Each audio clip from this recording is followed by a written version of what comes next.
अस्सलाम वालेकुम प्यारे बच्चों।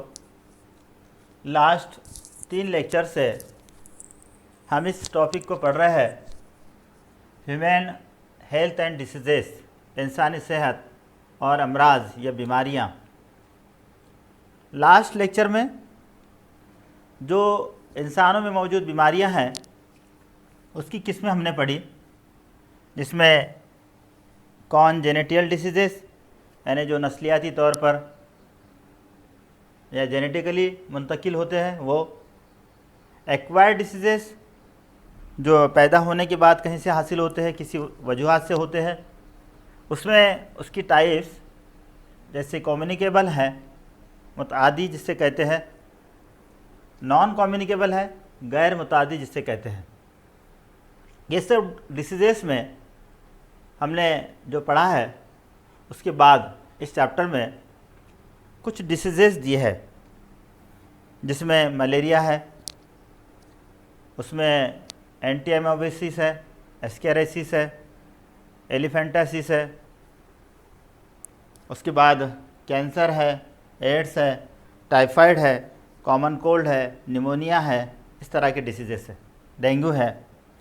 ये सब डिसीजेस जो आपके सिलेबस में है वो डिसीजेस बहुत इम्पोर्टेंट है एग्जामिनेशन पॉइंट ऑफ व्यू से, स्टेट बोर्ड में और नीट में, दोनों जगह, क्योंकि इसके कॉजल ऑर्गेनिजम्स, ट्रीटमेंट, इसकी अलामतें वगैरह बहुत बार नीट में पूछी जाती है और स्टेट बोर्ड में भी इस पर एग्ज़ाम होता है। लेकिन जब हम इस डिसीजेस को पढ़ेंगे तो जब आपका ये पूरा हो जाएगा, 2-3 लेक्चर में इंशाल्लाह हो जाएगा पूरा ये डिसीजेस, तो आपने इसका एक खाका अपने नोटबुक में तैयार कर लेना, एक टेबल बना लेना और उस टेबल में वो सारी चीज़ें जो हम ये मुख्तलिफ़ लेक्चर में पढ़ने वाले हैं उनको नोट डाउन कर लेना, ताकि ये पूरे के पूरे जो भी जितने डिसीजेस आपके सिलेबस में है उनको याद रखना आसान हो जाएगा और उस पर जो सवाल आएंगे उसके जवाब लिखना आसान हो जाएगा।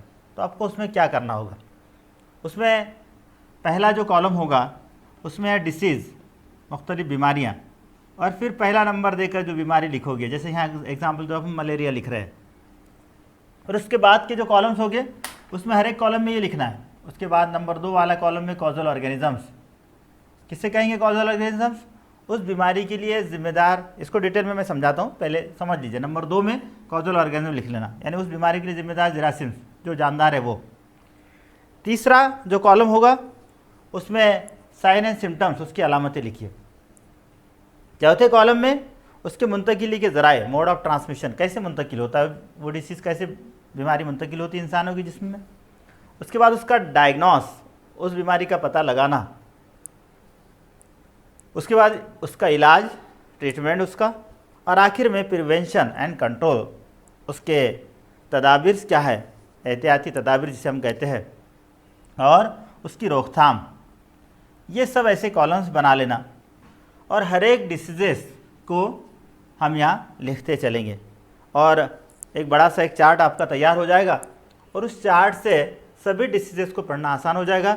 उस पर चाहे कोई भी क्वेश्चन आ जाए, किसी भी तरह का क्वेश्चन आ जाए, आप उसको आसानी से लिख पाएंगे। चलिए, तो पहले डिसीजेस को पढ़ने से पहले जो हम इस चीज़ों को डिस्कस कर लेंगे कि ये क्या है, फिर हर एक डिसीज़ में बार बार ये आते रहेंगे कोई पॉइंट्स, तो ये पॉइंट्स याद रखना या इसको लिखना बहुत आसान हो जाएगा आपके लिए। तो पहले डिसीजेस से रिलेटेड ये तमाम चीज़ें, उसमें पहला पॉइंट है कॉजल ऑर्गेनिजम्स। अब हमको पता है कि जो बीमारियां हैं उसके लिए कोई ना कोई जरासीम्स, कोई ना कोई जानदार जिम्मेदार होगा, कोई फॉरेन पार्टिकल, बैरूनी ज़र्रा हमारे बॉडी में दाखिल होगा, वो उसके लिए ज़िम्मेदार होगा, उससे कॉजल ऑर्गेनिजम्स कहेंगे। ओके, समझ में आ गया। मुख्तलिफ़ बीमारियों में मुख्तलिफ़ कॉजल ऑर्गेनिजम्स है, जैसे वायरस है, एड्स वगैरह अगर हम देखें उसमें वायरस से होने वाली बीमारी है। बैक्टीरियाज है, जैसे टाइफाइड हमको पता है बैक्टीरिया से होने वाली बीमारी है, टीबी है, ट्यूबरकुलोसिस। उसके बाद कुछ बीमारियां जो है वो प्रोटोजोआ, वोलिन हैवानात से होती है, जैसे मलेरिया है, प्लाज्मोडियम से होता है। कुछ निमेटोड्स वगैरह जैसे एस्केरिस है, ऐसी बहुत सारी बीमारियाँ मुख्तलिफ जो खुर्दबीनी जानदार है उनसे होती है। तो वहाँ ये खुर्दबीनी जानदार या उसके लिए ज़िम्मेदार जरासीम, उसके लिए ज़िम्मेदार जो खुर्दबीनी जानदार है, चाहे कोई भी हो, वायरस हो, बैक्टीरिया हो वगैरह, तो वो उसे हम कॉजल ऑर्गेनिजम्स कहेंगे। फिर नेक्स्ट, जैसे ये कॉजल ऑर्गेनिज्म अपने बॉडी में दाखिल होगा तो बहुत सिंपल सी चीज़ है, वहाँ वो कोई ना कोई एंटीजन फॉर्म होगा उसकी वजह से, और वो जो एंटीजन फॉर्म होगा अपने बॉडी में कोई ना कोई तब्दीली आएगी, चेंज आएगा, कोई बिगाड़ आएगा, और उसको हम डिसीज़ कहेंगे। और उसकी कुछ अलामतें हमारे बॉडी में दिखाई देगी, कुछ सिम्टम्स दिखाई देंगे, कुछ साइंस होंगे उसके, कुछ उसकी शनाख्ती जो अलामतें हैं वो होगी, और वो जो शनाख्ती अलामतें हैं उससे हम पता लगाएंगे कि ये डिसीज़ कौन सा है। तो उसमें बहुत सारी अलामतें फ़िक्स होगी, वो अलामतें हमको लिखना होगा। जैसे एग्जांपल के तौर पर अगर हम मलेरिया को लेते तो पता है हमको कि तेज़ बुखार, सर्दी का लगना, तेज़ बुखार आना वगैरह, डिटेल हम इसको पढ़ेंगे इंशाल्लाह, लेकिन ये साइन एंड सिम्टम्स में आएगा। उसके बाद मोड ऑफ ट्रांसमिशन पे आते हैं, मुंतकिली का क्या ज़रिया होगा, ये डिसीज़ कैसे मुंतकिल होता है। जैसे एस्केरिसिस जिसे अपन किरम कहते हैं, सिंपल चीज़ है, ये अपने बॉडी में जो मुंतकिल होगा तो खाने पीने की चीज़ों से होगा, गंदे हाथों से होगा, पता है हमको। तो ये इसके मोड ऑफ ट्रांसमिशन हो गए। फिर नेक्स्ट, उसका डायग्नोस हम कैसे करेंगे, कैसे पता लगाएंगे। तो डायग्नोस के मुख्तलिफ़ तरीके होते हैं।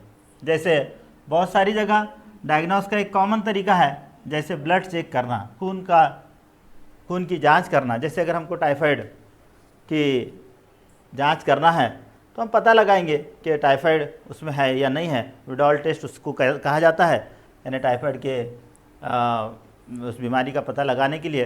तो हम विडॉल टेस्ट करेंगे, हमको पता चलेगा कि टाइफाइड हमारे बॉडी में वो बैक्टीरिया है या नहीं है, यानी उसका डायग्नोस होगा।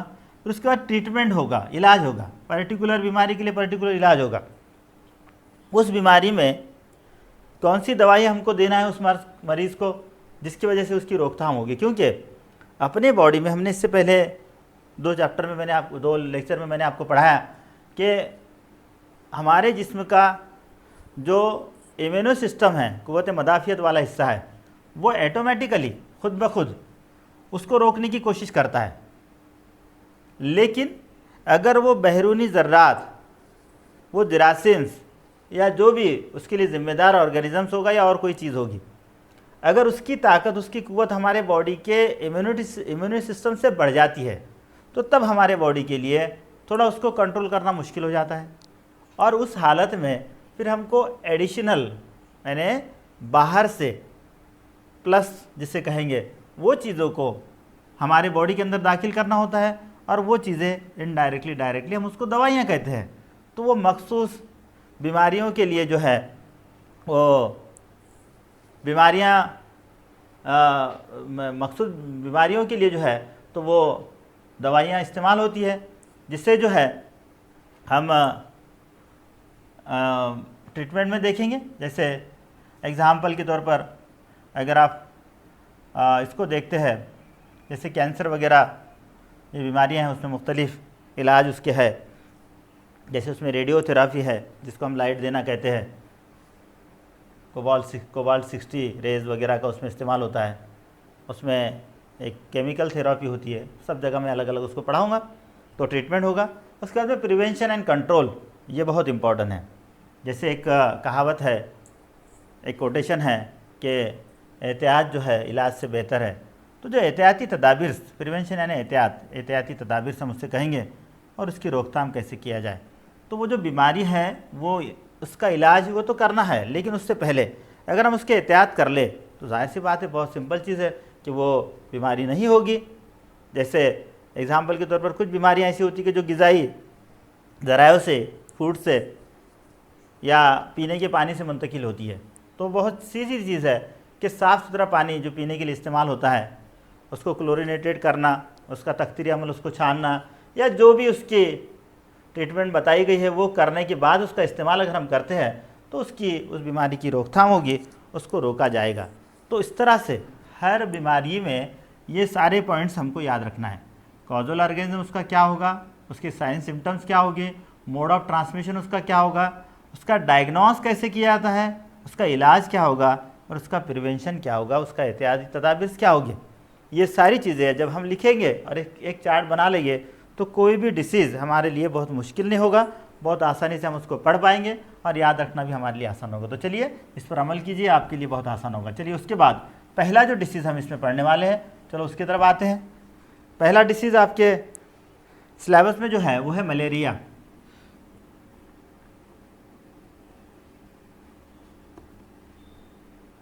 ये जो मलेरिया है ये डिसीज़ बहुत कॉमन डिसीज़ है और बहुत सारी बातें इसकी हम लोगों को पता है। इसका जो कॉजल ऑर्गेनिज्म है, यहाँ से हम शुरू करते हैं मलेरिया का। मलेरिया का जो कॉजल ऑर्गेनिज्म है, ये कॉजल ऑर्गेनिज्म इसका हमको पता है एक प्रोटोजोआ है, अव्वलीन हैवान।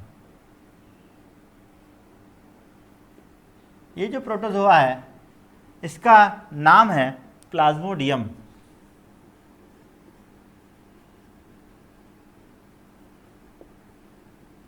याद रखिए, ये प्लाज्मोडियम जो है इस बीमारी के लिए जिम्मेदार है। यानी कॉजल ऑर्गेनिज्म जैसे पूछा जाएगा तो हमारे सामने फ़ौरन उसका नाम आ जाएगा और वो होगा प्लाज्मोडियम। और ये जो प्लाज्मोडियम है जो मलेरिया इस बीमारी को पैदा करता है, तो इसकी 4 स्पेसीज़ है जो इस बीमारी के लिए ज़िम्मेदार है। एक Plasmodium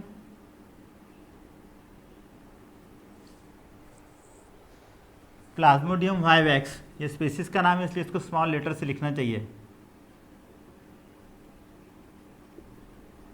P for Plasmodium vivax, ये एक है। दूसरा प्लाज्मोडियम मलेरिई। तीसरा प्लाज्मोडियम ओवेली। और चौथा प्लाज्मोडियम फिल्सीपैरम।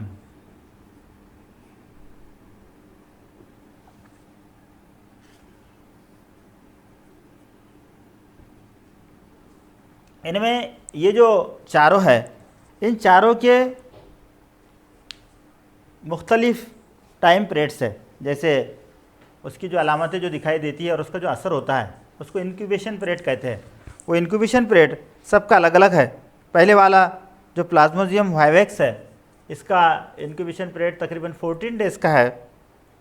मलेरिया का तकरीबन 28 डेज़ है। ओवेली का 17 डेज़ है। और फैल्सीपैरम जो है, ये फैल्सीपैरम का तकरीबन 12 डेज़ है। इसमें जो वाइवैक्स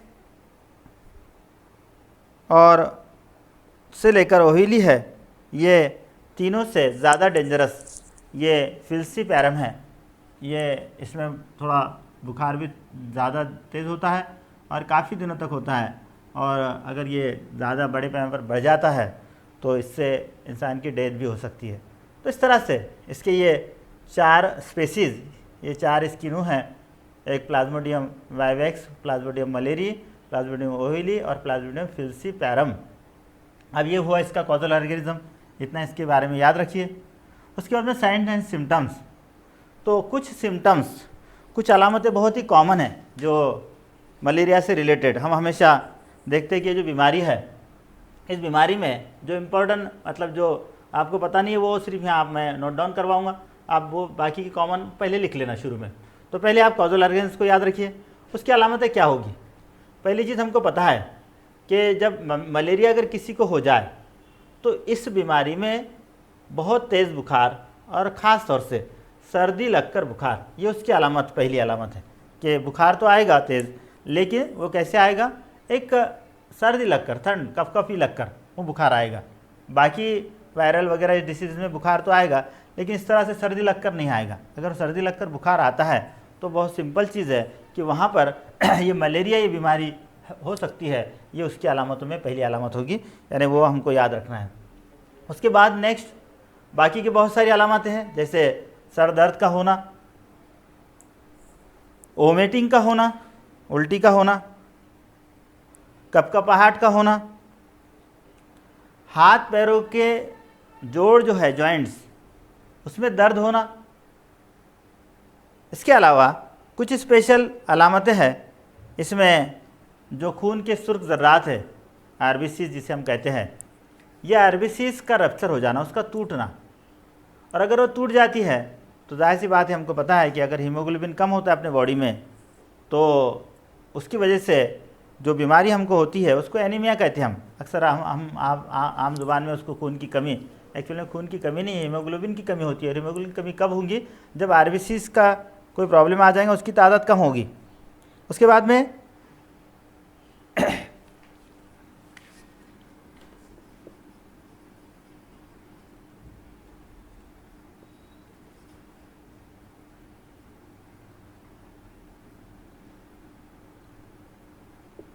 हीमोग्लोरिया एक डिसीज़ है, मतलब उसकी अलामतों में आएगा ये अगर मलेरिया होता है तो यूरिन के ज़रिए ब्लड का निकलना जो है ये उसकी अलामतों में आएगा। और जाहिर सी बात है उससे भी प्रॉब्लम आएगी। हेपेटोमेगाली ये वर्ड या और कहीं भी आ सकता है। हेपाटा ये जो लफ्ज़ है,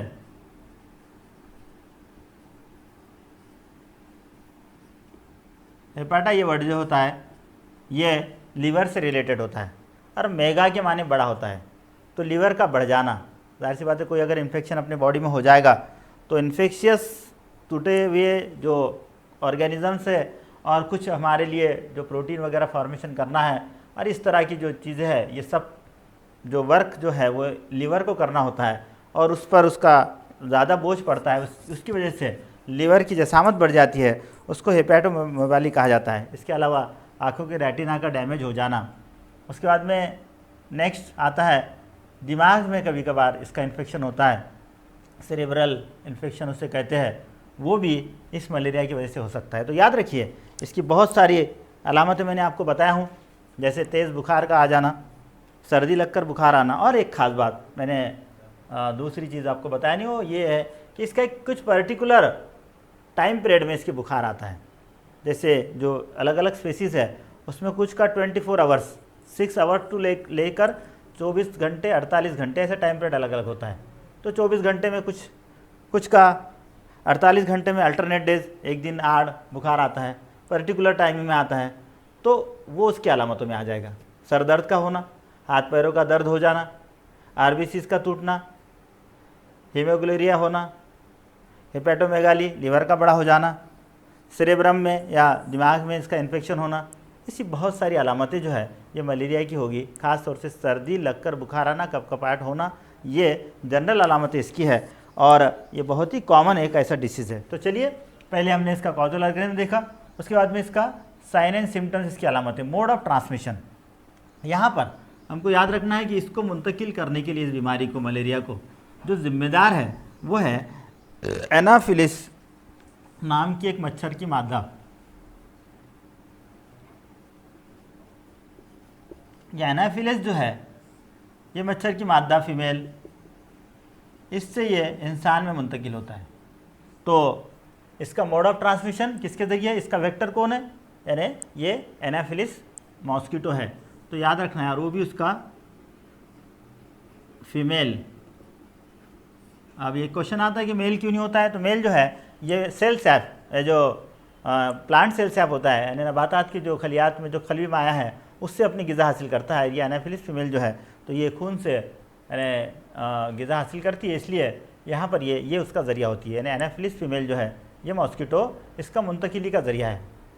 उसके बाद में इसका जो डायग्नोस है, फिर ये इसको मैं डिटेल में आपको पढ़ाने वाला हूँ कि कैसे अपने बॉडी में दाखिल होता है और कैसे इसकी पूरी लाइफ साइकिल होती है। उसका डायग्नोस, इसका कैसे पता लगाया जाए, तो बहुत सिंपल चीज़ है, खून की जांच कर इसका पता लगाया जाता है। उसके बाद में इसका जो ट्रीटमेंट है, यानी मलेरिया का जो ट्रीटमेंट है, ये मलेरिया के ट्रीटमेंट में बहुत सारी दवाइयाँ एक साथ, कॉम्बिनेशन थेरापी उसे कहते हैं।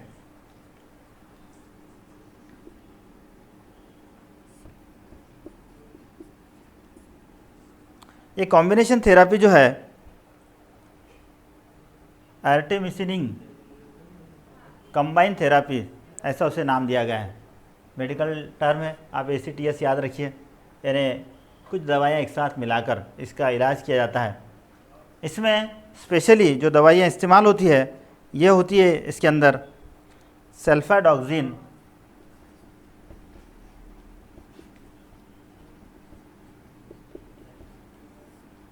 इसका इस्तेमाल करते हैं। उसके बाद में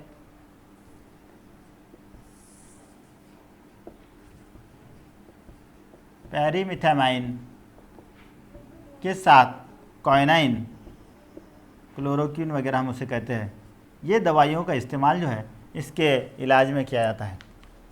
आखिर में इसका जो प्रिवेंशन है, इसके एहतियाती तदाबीर से इसकी रोकथाम कैसे की जाए, बहुत सिंपल चीज़ है। इसकी होने का जो अहम वजह है वो ये है एनाफिलिस मॉस्किटोज़। तो हम मॉस्किटो को होने से रोकेंगे, यानी उनकी पैदाइश को रोकेंगे, तो बहुत सीधी चीज़ है कि यहाँ पर मलेरिया की बीमारी पर रोक लगेगी।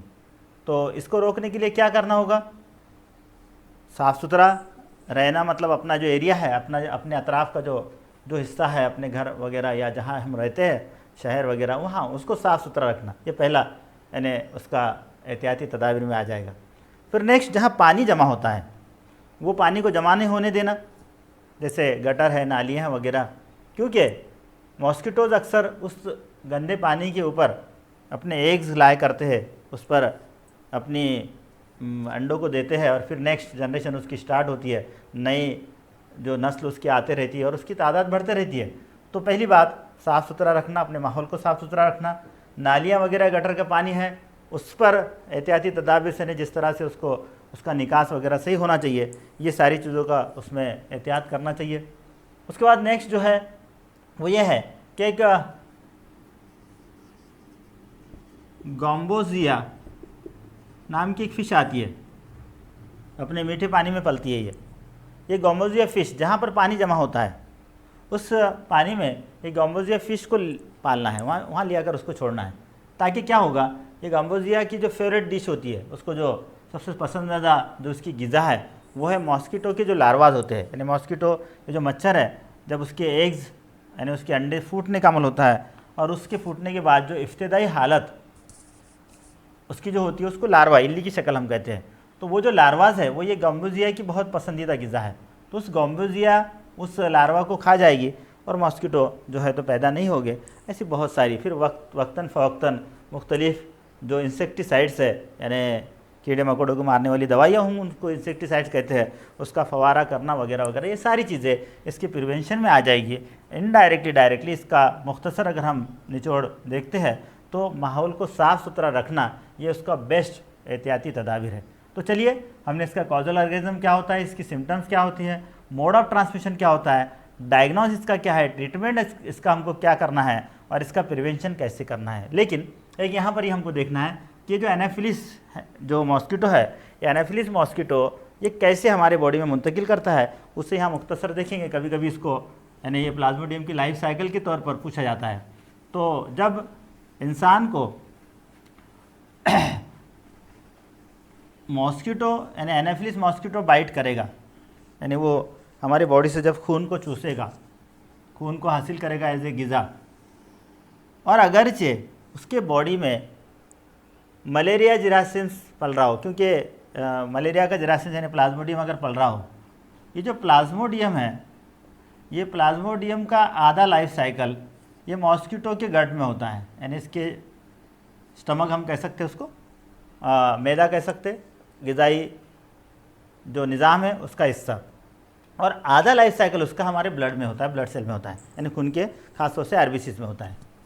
तो अब ये होता कैसे, जैसे सम और एग्जाम्पल, कोई ये एनाफिलिस मॉस्किटो है और उसके बॉडी में ये प्लाज्मोडियम है, तो ये प्लाज्मोडियम के स्पोर्स, बजरे जिसे हम कहते हैं, तो जब ये हमको बाइट करेगा, यानी मॉस्किटो बाइट जब होगा, तो ये इस स्पोर्स यानी इस बजरों की शक्ल में जो है, तो ये स्पोर्स को स्पोरोजोइट उसे कहते हैं, क्योंकि ये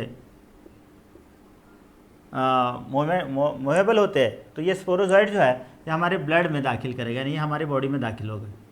ये स्पोरोजोइट्स कहाँ जाएंगे, सबसे पहले हेपेटिक सेल में, यहाँ मैं सिंपल लैंग्वेज में लिख रहा हूँ, लीवर सेल में जाएंगे। हेपेटिक सेल यानी लीवर सेल में जाएगी। हेपाटा मैंने अभी बताया आपको, उसको लीवर कहेंगे।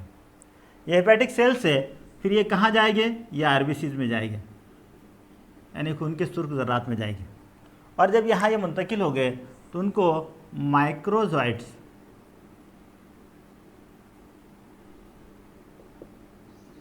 कहा जाएगा।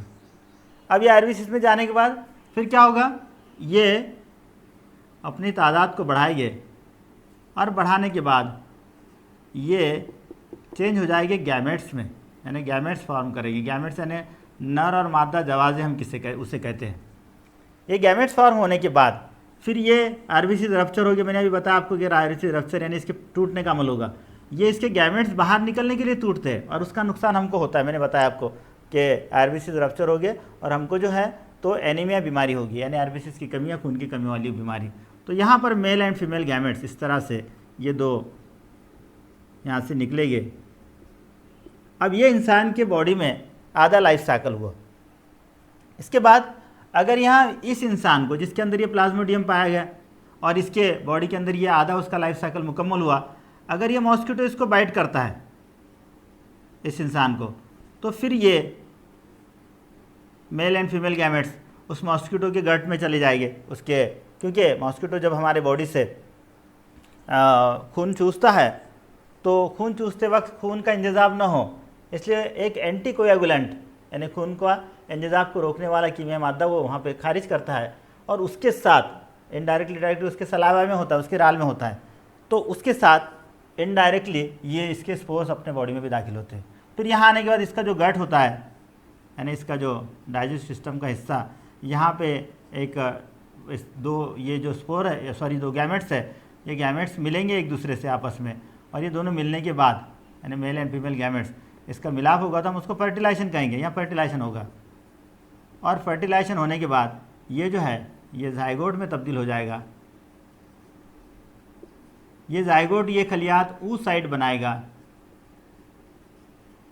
और ये ऊ साइड के खलियात जो है ये फिर जैसे यहाँ पर ये आरबीसी से रप्चर होते हैं या इससे रप्चर हो जाएंगे, टूट जाएंगे खलियात और इससे ये स्पोरोजोइट बनेंगे और ये स्पोरोजोइट फिर नेक्स्ट बाइट के बाद यानी जब ये मच्छर किसी और को काटेगा तो फिर जाकर इसकी लाइफ साइकिल वहाँ उसके ब्लड में शुरू होगी। इस तरह से इसकी आधी लाइफ साइकिल ये इंसान के खून में मुकम्मल होती है और आधी लाइफ साइकिल जो है तो ये मच्छर की बॉडी में यानी उसके गट में मुकम्मल होती है। तो इस तरह से ये प्लाज्मोडियम यहाँ इंसान के जिस्म में मुंतकिल होगा और वापस जो है तो ये मच्छर के बॉडी में जाएगा और इस तरह से अपनी लाइफ साइकिल को मुकम्मल। जब यहाँ ये इंसान के बॉडी में ये इसका ये पूरा दौर चलेगा, उस दौरान हमारे यहाँ कुछ एंटीजेंस फॉर्म हो गए और वो जो एंटीजेंस फॉर्म हो गए उसकी वजह से हमें मलेरिया बीमारी होगी और उसकी अलामतें क्या होगी वो मैंने वहाँ पर आपको बताया हूँ।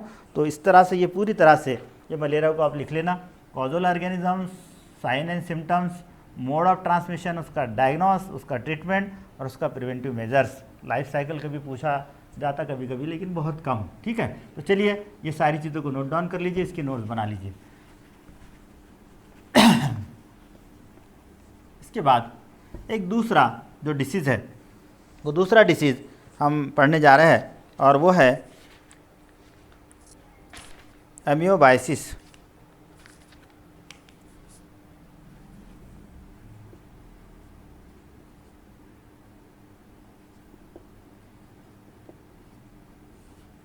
ये जो डिसीज़ है ये एमियोबाइसिस डिसीज़ बहुत कॉमन है। जैसे बहुत सारे लोगों को अक्सर बारिश वगैरह के दिनों में ये डिसीज़ होता है, बाकी दिनों में भी लेकिन ज़्यादा इसकी शिद्दत होती है। पेट में कुछ गड़बड़ी होकर, डाइजेस्टिव सिस्टम में कुछ गड़बड़ी होकर यानी निज़ाम हज़मा में कुछ गड़बड़ी होकर खासतौर से डिसेंट्री का लगना। डिसेंट्री पता है हमको, वो डिसेंट्री का हो जाना, डिसेंट्री लग जाना, तो उसे एमियोबाइसिस कहते हैं। और ख़ास तौर से पेट में जिसे जो मोमेंट होती है, हरकत, जिसे अपन आम ज़ुबान में मरोड़ वगैरह आना कहते हैं, तो वो अमीबा की तरह हरकत होती है, इसलिए इसको अमीबाइसिस ऐसा नाम दिया गया है। तो ये जो अमीबाइसिस ये जो डिसीज़ है, इस डिसीज़ में हमको सबसे पहले इसका जो कॉजल ऑर्गेनिज्म है ये देखना है।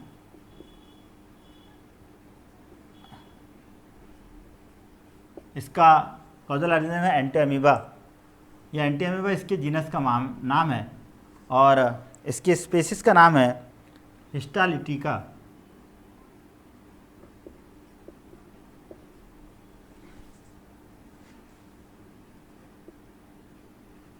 तो याद रखिए एंटीअमीबा हिस्टालिटी का ये इसके स्पीसीज़ का नाम है, यानी इसका कॉजल ऑर्गेनिज्म हो गया।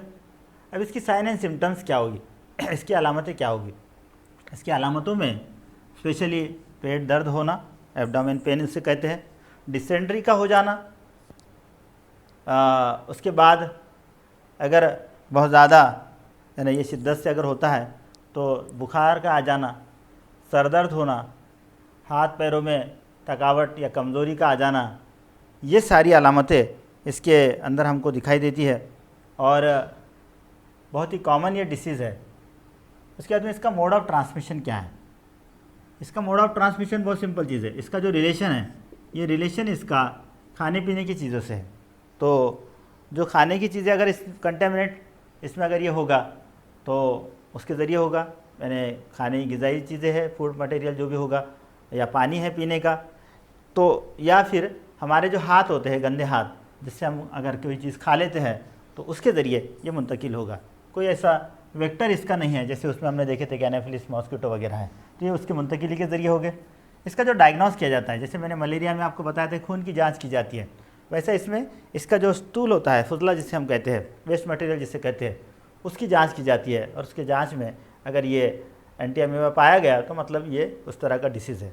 बहुत ज़्यादा डेंजरस नहीं है, लेकिन अगर थर्ड स्टेज में होता है और डिहाइड्रेशन बहुत ज़्यादा हो जाए, क्योंकि डिसेंट्री में सबसे मैंने जिसे कहेंगे डेंजरस चीज़ जो होती है वो ये होती है कि डिसेंट्री के दौरान पानी जो है बॉडी से बहुत सारा निकल जाता है और उसको डिहाइड्रेशन कहते हैं। और अगर बड़े पैमाने पर हो जाए तो फिर थोड़ा सा खतरा हो सकता है, तो वहाँ पर उसका ये मैंने प्रॉब्लम हो सकता है। तो यहाँ ये याद रखिए। तो उसका जो पता लगाना है, डायग्नोस मैंने बताया कैसे होता है। इसका जो इलाज है, इसका जो ट्रीटमेंट है, इसके ट्रीटमेंट में कुछ दवाइयाँ हैं, उससे टिनिडाज़ोल ये दवाई है। उसके बाद में मेट्रोनिडाज़ोल,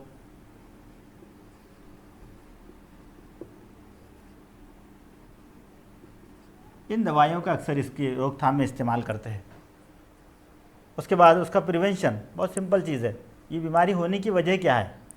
ये बीमारी होने की वजह, इसका मोड ऑफ ट्रांसमिशन क्या है? तो ग़िज़ा उसकी कंटामिनेट होगी, पीने का पानी कंटामिनेट होगा, गंदे हाथ है, ये तमाम चीज़ें।